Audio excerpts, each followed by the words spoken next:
Mwambĩrĩrio-inĩ wa mweri ũyũ wa gatano nĩrĩo Birigiceni ya gũcokia thayũ kaunti-inĩ ya Marsabit yambĩrĩirio, aikari magĩkĩrĩrwo kafyu ya thikũ 30 gũteithĩrĩria maabitha borithi gwethana na matharaita marĩa marĩ na andũ mũgarũ na watho.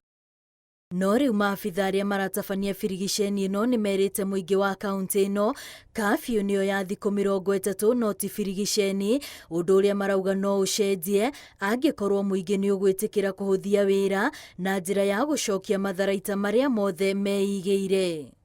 The operation in Marsabit has got no time frame. The only thing that it has are targets. So unless those targets are met, the operation is here to stay with us. Maabitha ya marahinyĩrĩria nĩ nginyagia matigĩrĩre thayũ nĩ wacokereria kaunti-inĩ ya Marsabit, mĩhang'o ĩrĩa maugĩte ĩgũtabanio na mũtaratara, noguo mũingĩ ndũbataire gwĩtigĩra kũnyitanĩra na maabitha aya nĩguo mone maciaro mega. They are professional. We will do all that we can within the confines of the law. So they should not feel threatened by the presence of the operation. So we will continue with the operation until all the illegal firearms are out of the criminals. The border is very porous and we have a very long borderline. And partially the porosity of the border has actually played a role in enabling firearms inflow into the county.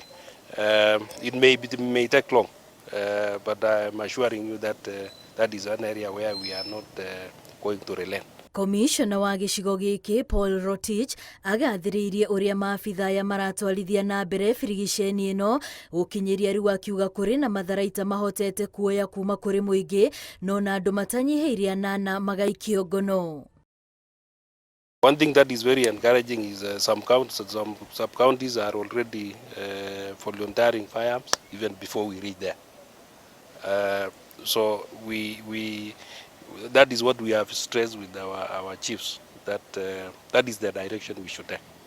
That is the direction we should take, and the others also will follow. So everybody will be brought in.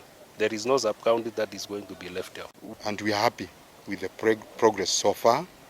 That we have quite some recoveries. I would say so. Quite some recoveries that are indicative of enough that we have illegal firearms. It's no secret. Out of the operation that we have carried, we are also getting a lot of inroads into actionable intelligence. Birigiceni ĩno Rotich arauga nĩ ĩteithĩrĩirie na njĩra nene kuona kuma yambĩrĩria gũtirĩ tharĩkĩra yonekanĩte. Andũ arĩa metharĩte nĩ mambĩrĩirie gũcokereria mĩciĩ-inĩ yao no na biacara nĩ ciambĩrĩirie gũcokereria. Ngĩribotera Inooro TV, rĩtwa rĩakwa nĩ Wambui wa Macharia.